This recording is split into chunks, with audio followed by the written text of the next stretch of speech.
Okay, here we're going to connect the concept of work to the concept of energy. We're going to do that by considering several cases where we will apply a force to an object and compute the work done on that object and see how that changes the object. We're going to consider four different cases. In the first case, we're going to have one single force acting on an object as it moves across a level frictionless surface. That one force, however, will be potentially variable. So what we'll do is we'll apply the force on this object of mass m right here. It'll initially be at some position x sub I, moving with some initial velocity v sub I. It will apply the force until it reaches some final position and the object has some final velocity. Remember, the force could vary as it moves. So we're going to calculate the work done as the integral of the force times the displacement, and we'll integrate from the initial to the final position. But we can now use Newton's second law because F equals ma, so we'll take F and we'll replace it with ma. However, we can also say the acceleration is just the derivative of the velocity, right here, and then apply the chain rule and say dv dt is the same as dv dx times dx dt. However, dx dt is just the velocity. So the acceleration is v times dv dx. So we can take this and replace it with the acceleration right here. And then note the mass of the object will not change, so we'll take it outside the integration. So now we have changed the work to be the integral instead of v times dv dx times dx. But dv dx times dx is just dv. That, however, changes the variable of integration from position to velocity, so we need to change the limits of the integration from x to v. So now the integration is from the initial velocity to the final velocity. Now what we need to do is just take the antiderivative of the integrand, which is just v, and the antiderivative of v is just v squared over 2. And then to evaluate the integral, we need to evaluate the result from the final to the initial limit of integration. And that gives us 1/2 m times the final velocity squared minus 1/2 mass times the initial velocity squared. So what we find out is that the work done by this force as the object moves is simply the change in a quantity, which is 1/2 mv squared. So what we have discovered is that work is the change in a quantity, which we're going to call kinetic energy. And kinetic energy is 1/2 mv squared. So under this simple case where we apply a single force to an object and the object changes its position, we discover that the work done is equal to the change in something we're going to call kinetic energy. So this is our final result. Work is the change in kinetic energy, and kinetic energy will be defined as 1/2 mv squared. And that comes from this integration. Notice we do not have to assume the force is constant. We just assume that the force was the only one acting. Now, in our second case, we're going to do something different. Now we're going to raise the same object up some vertical distance, so we're going to call that y initial and y final. However, we're going to lift it at a constant velocity. To do that, the net force must be 0.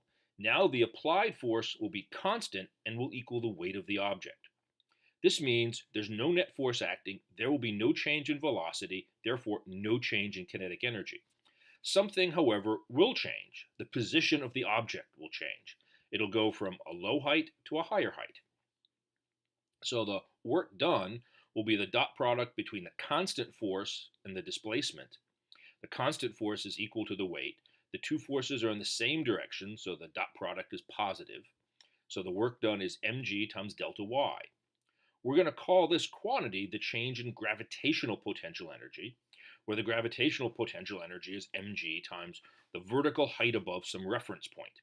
So now we have discovered that in the second case, where there is no change in kinetic energy, the work changes gravitational potential energy.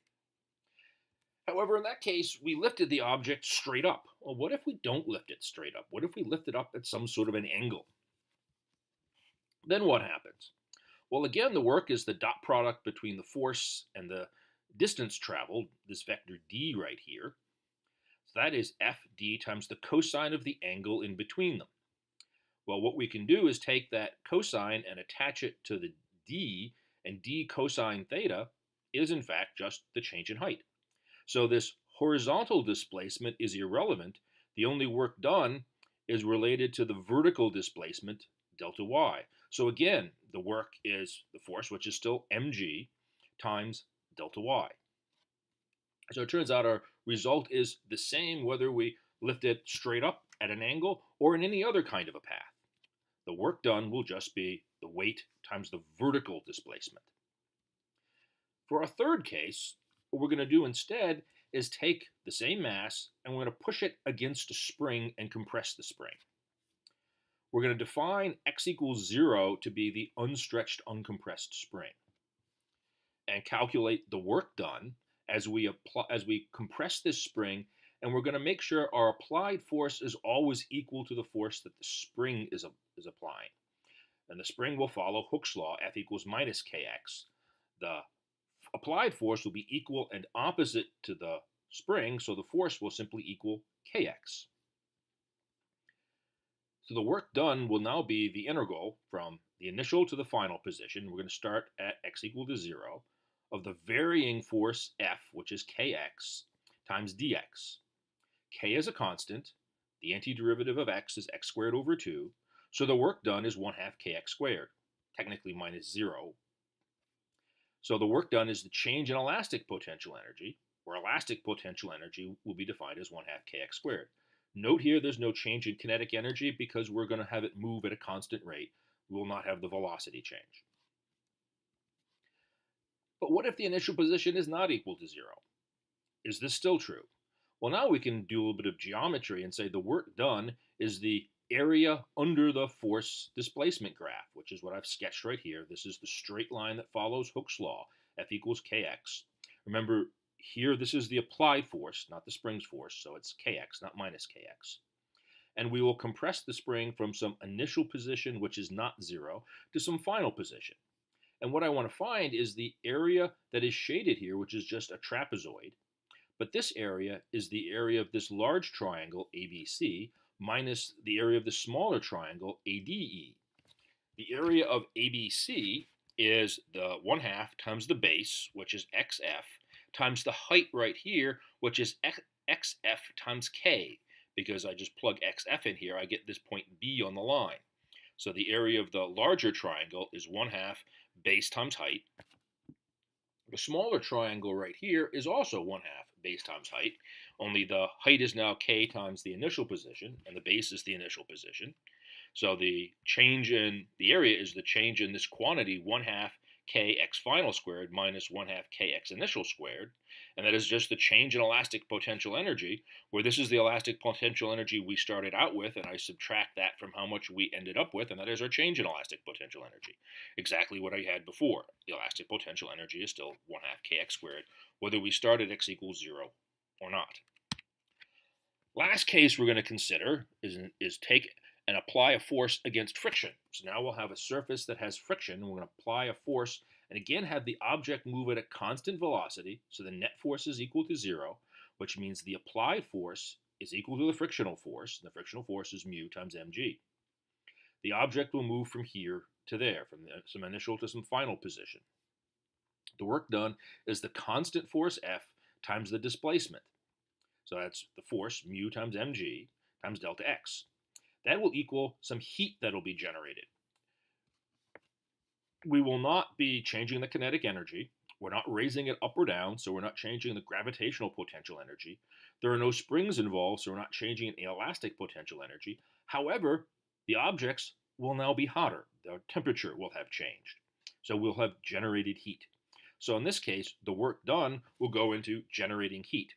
Now here we do technically have to be a little careful because we can't just take this m right here to be this mass, because the heat generated will be shared between the block that we're moving and the surface that it's moving against.